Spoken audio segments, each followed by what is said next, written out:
各位，如果中国真的对台湾采取行动，特朗普会怎么做？这是尼尔在圆桌开场的时候提出的问题，语气轻描淡写，但却让在场的3位重量级学者都沉默了几秒。汉森打破了沉默说，如果我真的知道答案，那我早就是世界上最富有的投资者。但可以肯定的是，特朗普会因为对华政策而被历史评判，这就是当下世界最重要的外交问题。在弗格森看来，全球格局的重心早已从中东与欧洲转向了东亚，加沙的冲突对地区的意义重大，但对世界秩序不是决定性的。苏丹的战乱令人痛心，但不会改变全球力量的版图。真正决定美国命运的是中国。这一点，科特金也非常赞同。他指出，当今世界的3条失败边界，那就是俄罗斯的乌克兰、以色列的加沙和中国的台湾，他们都在被修正主义力量挑战。对中国来说，台湾就是它的失败边界，就像乌克兰和俄罗斯之间，修正这一些边界不是外交的选项，而是历史的宿命。3人一致地认为，北京不仅仅想要拿下台湾，而是要重塑东亚的秩序。台湾只是第一步，之后中国会寻求削弱美国在东亚的存在，把美金逐出第一岛链，甚至第2岛链。汉森更加进一步地肯定他们的说法，一旦台湾落入中国之手，他们的胃口只会更大，下一个目标有可能会是日本。这一判断意味着，一个以美国退却为代价的亚洲新秩序正在被试想中。那特朗普呢？科特金说，特朗普并非没有战略，事实上，他是第一位把中国视为战略竞争对手的美国总统。从2017年开始，特朗普主导的国家安全战略明确地将中国定义为系统性的挑战，同时开启关税战、科技脱钩与供应链重组。但弗格森提醒，特朗普的强硬未必是战争的导向，他更关注于经济的竞争，而非军事的冒险。他想重新工业化美国，而不是为台湾打一场有可能会失控的战争。换一句话说，特朗普的对华战略是经济的反攻，而非地缘的反击。他评估的是利益，而非意识形态。正如他对博尔顿说过一句话，台湾只是一个记号笔，而中国才是整一张桌子。当讨论进入尾声，3位学者不约而同地承认，美国不会轻易为台湾出兵，但也不会放弃威慑。汉森指出，特朗普的心理威慑有可能会比拜登更强。他不会让中国气球飞越美国的本土，也不会让国务卿在阿拉斯加被羞辱。而弗格森总结更冷静，特朗普有可能会回到戴顿路线，通过模糊妥协来避免战争。让我们看一下视频。If Xi moves on Taiwan, how will Trump respond? If I had any insight into how Trump thinks and responds, I wouldn't be on this show. I'd be the richest investor in the world. So Trump will be judged on China policy because that is the only significant world historical consequential issue for foreign policy today. There are issues that are enormous for the people involved. What's happening in Sudan is colossal for the people in Sudan. It's not colossal for world order. What's happening in Gaza is of great moment for all the people who are emotionally connected there, as well as the people there, as well as the state of Israel and Israel's supporters around the world. What happens with China, or not with China, is decisive for American power in the world going forward. That's where Trump will be judged. And some of these other issues, which look quite significant because we're living through them, there are issues in history that I could bring up now that you would say, what's that? But at the time, they played a huge role in people's consciousness and in public discussions, and then they vanished into the ether, into the textbooks that are sitting in off-site storage.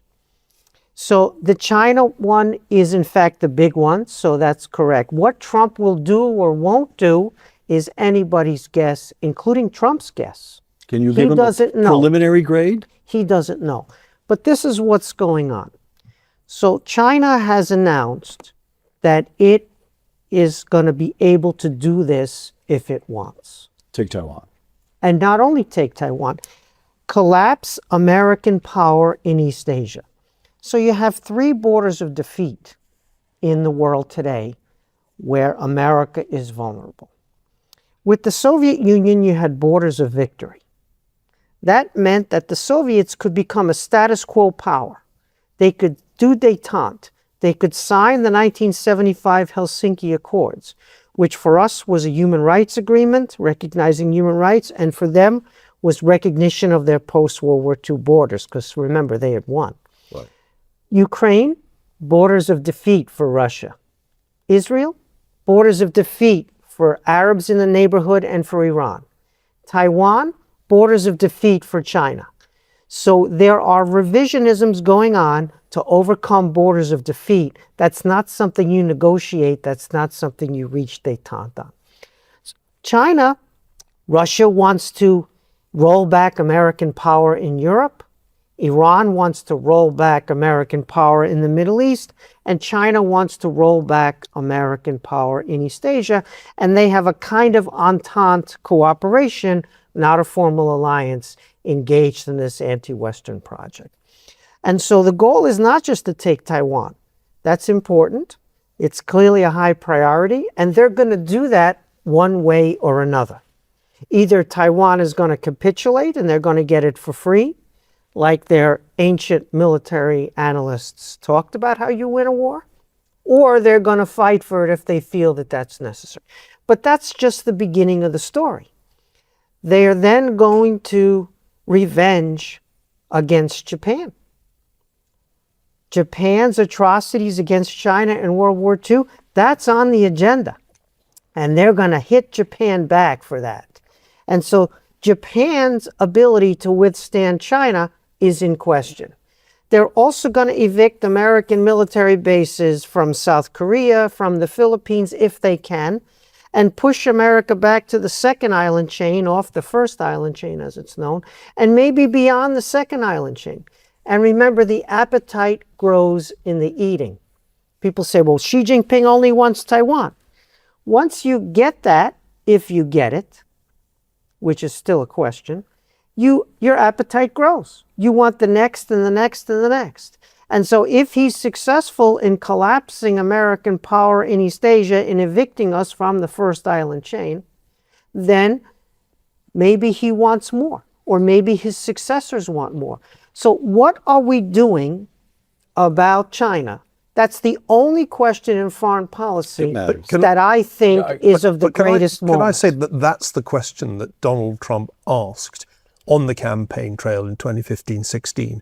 He was the first person to say China is posing a major economic as well as strategic challenge to the United States. He was the one who tore up the old national security strategy of successive governments saying that the rise of China was a win-win, and replaced it, our colleague H.R. McMaster did much of the work, with a national security strategy that identified China, as well as to a lesser extent Russia, as strategic rivals.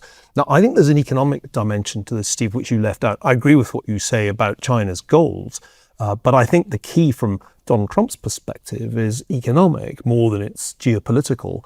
One of the reasons Trump got elected was he was prepared to call out the effects of free trade on the United States were to hollow out our manufacturing and essentially export manufacturing jobs to China. Trump said he was going to address that problem. One of the interesting things about Trump is that he has to some extent done that. Now, I'm not a big fan of the tariffs, but if you look at China's share of global manufacturing value added, it's actually declined since 2021, and America's share has grown. So something important is happening. I think it's difficult. It's really hard to reindustrialize the United States, but it is an economic competition between the United States and China. China will not be able to do the things that you're describing if it loses the AI race. There's a decent chance that it will. It's certainly not caught up with the best of the large language models that the US tech companies are building. So I think from Trump's vantage point, the key issue is an economic one. Can you catch up with that extraordinary manufacturing leap forward that's happened particularly on Xi Jinping's watch? Victor, for you, but could I also just toss one more fact onto the table, which is that, remarkably enough, the Trump administration's first defense budget is actually, in real terms, a little bit smaller than Biden's last defense budget. Over to you on foreign policy. He inherited a $1.9 trillion annual deficit, $37 trillion national debt, $1.1 trillion trade deficit. So there's constraints on him. But Part of that is his first term. yes, He- but that was COVID. He's spending. not a victim, he's also a perpetrator in fiscal insanity. So what- It's been a bipartisan achievement. Fiscal Boys, insanity. Victor, I'm What clearing I'd say is, There. parting the Red Sea to let Victor go through. the reason that Putin went in to Ukraine was because he thought that he could, and he could. And he didn't go in during Trump's 4 years, but he did go in during George W. Bush into Ossetia in Georgia. He did go in during Obama to Crimea and the Donbass, and he did go in to try to take Kiev during. And so they feel, the foreign policy antagonists of the United States, feel that he's unpredictable and he's capable of doing anything at any time to anybody, anywhere, number one. And anytime that you get predictable in this world, for example, the Israelis, when I would go over to Israel and they talk about Hamas and Gaza, it was frightening the last 2 years before 2000. When they would talk about what Hamas Yes, do they to would say them. things like 20,000 people work here, and when they get injured, we take them to the ER room. And look at our fence; it's not very defensible. Right. It looked pathetic. Right. But they thought that they were playing it off. They thought that they could acculturate. Same thing. So nobody ever predicted that. Right. Nobody ever said. Nobody ever predicted October 7th. Yes, Go ahead. they said it was incomprehensible. They also said that Iran, you can't attack Iran preemptively. They told Israel, don't do it. And Israel said they're a paper tiger. And they destroyed Hamas, they destroyed Hezbollah. But what I'm saying is the unimaginable was very imaginable. They said Putin would never try to take Kiev. So it's very probable if any of these belligerents think they can get away with it, They'll do it. they'll do it. And the reason then, how do you maintain deterrence? It's psychological and material. So when you look at there's no way in the world Donald Trump would have had his national security advisor and secretary of state go to Anchorage, Alaska and be dressed down and humiliated in the way that Blinken and Sullivan were in 2 months into the administration. There's no way he would let a balloon traverse from China across half of the continental United States. As Biden did. Yes, just psychological. He would never allow that. He would have shot it down, he would have blown it up. And I think when you look at 300,000 students from China, and I think that's a way, that they see that as a way of technological transfer among many other ways. Some 300, actually, I think it's a little more than 300,000 Chinese nationals now studying in American universities. Okay. And there's 1.1 million foreign students in general, and Trump is using that to either increase or decrease as leverage with them. But my point is that in key areas like AI, like genetic engineering, like robotics, like cryptocurrency, it's not clear that China's ahead. And the United States is drawing in all sorts of people now. And I think this reform of the university to be a disinterested, open, empirical place again will, in the short term, it's going to hurt it, but in the long term, it's going to be very positive. And when you look at the basics of a civilization, energy, the United States is the largest natural gas producer, the largest national oil producer, and it's fourth in coal. It's the largest producer of atomic energy, even in its nadir. But here's where it gets tricky, because insofar as that's all true, the problem is that China's increased its electricity generation by an extraordinary amount, investing in solar particularly, but renewables more broadly. Mostly in coal. And well, it's actually done the investment heavily in renewables. It's grown its coal, but the real miracle that we're seeing in China's economy is an incredible increase in the amount of electricity generated from all sources. This is going to matter in the AI race, because the AI race is a very electricity hungry one. Can we talk about tariffs for a minute? Because one of the things that President Trump did, even before April 2nd, was essentially to impose a trade embargo on China. He imposed such high tariffs at one point that it amounted to a trade embargo. This failed, and it revealed the strength that China has. And it failed because China retaliated tit for tat, tariff for tariff, and then imposed restrictions on rare earth exports. Because China dominates the production, the refining of rare earths, that created a huge problem, particularly for US automobile manufacturers. That led to a major climb down by the Trump administration in its trade war with China. And I think what we're seeing in China policy is a recognition that China is a formidable, poses a formidable threat, that a war over Taiwan would be extremely risky for the United States. And therefore, I think we're seeing President Trump moving in the direction of détente with China. Looking back on that earlier interview we did, Peter, it wasn't clear at the beginning of the administration which way he was going to go. There were plenty of hawkish people in the administration who wanted to take a much tougher line with China. President Trump, I think, inclines to the Nixonian trip to Beijing and big, beautiful deal. I think that's what he would like to do. Neil, do you still stand by that prediction that you made 7 months ago, that in one way or another, that Xi is going to move on Taiwan?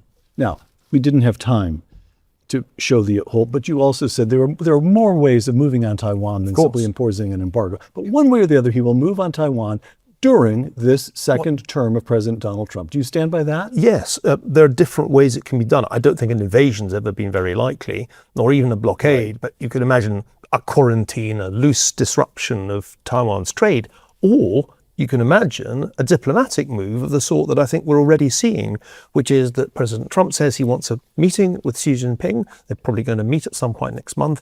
Maybe President Trump goes to Beijing at some point early next year. But the Chinese have already signaled that one of the things they'll want out of that is for the United States explicitly to oppose the idea of Taiwanese independence. So they can achieve their objectives diplomatically, and they sense, I think, that with President Trump, the opportunity is there because we know some things about Donald Trump's mind. It's not completely opaque. Remember what he told John Bolton in the first administration when Bolton was briefly unhappily his national security advisor. He told him, sitting in the Oval Office, Taiwan is a Sharpie, China is the resolute desk. I'm not sending the US Navy to fight over a Sharpie. So the Chinese know that with Trump, Taiwan's in play. Remember, one of the things that was striking... Victor, is that so? I haven't spoken in like an hour. No. Did you remember who's sitting next to you? Hold on, Victor. You get paid for this show? You don't? What? Oh my God, I need an agent. Oh, come on. I thought it was that cup of chamomile tea bought you off. Wait a minute. Go ahead. Go ahead. So... You were doing very well containing yourself, although I could feel the pressure building. This is appeasement. He failed to implement the law on TikTok. Now for quite some time. That's not appeasement, that's enrichment. So, but the law says he's got to do things to prevent the Chinese TikTok from being the main source of news in America, and he's not done that. And he has no constitutional authority to do that. And if there's a deal on TikTok, it will be a smelly deal. Sure. It will be a self-dealing, disgusting appeasement of China deal. He is not reforming universities. Hold on. Universities we come to in a minute. We come to universities in a minute. Scientific funding. Let's stick to China for now. Some of which is wasteful, but when you cut American scientific funding, you are not engaging in China policy properly. So the problem with the Trump administration is there is no China policy. There are two thumbs. And then there is waiting to see what might happen or not happen. In the first administration, we had McMaster, we had Pompeo, we had Matt Pottinger, we had interagency process. And so we turned around this gigantic ship on China that was going the wrong way. It was a massive achievement. Yes. And it became a bipartisan consensus. Another massive achievement. You might even say consequential. Yes. And that was because there was process, not just two thumbs. Now we have no process on purpose because Trump believes that process inhibits him from doing things. And so there are 36 positions staffed in the National Security Council. 36, that's it, on purpose. A couple hundred. Out of what used to be 400. But even 250 was probably too much, but 36 is a signal that he doesn't want anything to do with them. So what happens is you announce things with your thumbs, and then who implements? Who follows up? Who makes the phone calls? Who actually implements whatever it is that you're thumbing out into the world? And the answer is nobody. It's No, a that's not bunch true. of... The answer is Scott Bessent in the case of China policy. The Treasury exists. Treasury is handling much of the but Chinese Lutnick- negotiations. So there is an answer to that question. Lutnick It's is Scott more Bessent. involved in Bessent in a lot of these questions. Not on the key And trade Lutnick, I'm sorry to say, is certifiable. And so, there is no coordinated Trump administration. That is just an empirical fact. We had 400 people in the National Security Council for 4 years under Biden. We had 400 on Obama, and what did they do? Yeah. They gave away our Completely agree. current foreign policy. When Trump came in 2025 in January, there was no deterrent. Neil just Trump said had you a get National the feeling Security Council you in get the the first feeling in the Trump administration, I think I'm quoting you exactly, you get the feeling that in the Trump administration Taiwan is in play. Victor? In play in the sense That He's that going to Donald give it Trump- away if he gets something else that for we're it in looking his at mind. détente, which No is not question. exactly the same as it depends on the attitude of the Taiwanese. So if you talk to those people, they'll say to themselves, will these people fight like the Koreans, South Koreans, and would they fight like the Japanese? And if they won't, and they think they're going to massage that relationship, then we're not going to send 11 carrier groups and get them sunk. What does it tell us that Israel, another small country in a difficult neighborhood, spends upwards of 5% of its GDP on Exactly. defense, and while Taiwan It's spends 2.5, yeah, it's 3. under 3% Yes. on defense. So Exactly. So why stick up for these guys? That's the Trump. That's the Trump's administration. question. If Taiwan tomorrow would say we're going to emulate what the Europeans claim they will, but I don't think they will, 5%, and they're going to do what Japan's got 2 new carriers, and they're called the same names as the ones at Pearl Harbor, Kaga and Akagi, which tells you what their mindset is. They're not ashamed of that. But they are rearming, and South Korea is rearming, and Australia is rearming. But Taiwan and we want them to rearm. Yes. Correct? And so I think the Trump administration is we help those who help themselves. If Taiwan says to Trump, we're going to spend 5% and we're going to ally ourselves with the Japanese and the South Koreans and the Australians and the Philippines, and we're going to resist this, then he's going to be there. If they say, well, we have a lot of investment, we're all Chinese, it's going to be inevitable, then he's going to say, go to it. But it's plausible that the outcome of these negotiations, which I expect will happen next year, is not the appeasement that you suggested. I mean, appeasement would be handing Taiwan over the way Chamberlain and The Delagi Führer House handed- is still standing in Munich. They can meet there. But my point is, you can't assume that that's the outcome. Surely it's preferable to reset us to 1972 or 1979, the strategic ambiguity that served us well for half a century. We don't want to fight a war over Taiwan. That would be a colossal war. We want the status quo. Let me finish. Read Jim Stavridis' book to see what that war would be like. And I think the goal of policy is not appeasement. The goal is détente, to avoid that conflict. The Biden-Harris administration came very close to causing the Taiwan issue to flare up. It was extraordinarily dangerous when Nancy Pelosi made that reckless visit to Taiwan and appeared to be encouraging those elements that favor Taiwanese independence. So I think détente is the right term, not appeasement. It'll be appeasement if they hand Taiwan over for nothing, but I don't think that's the plan.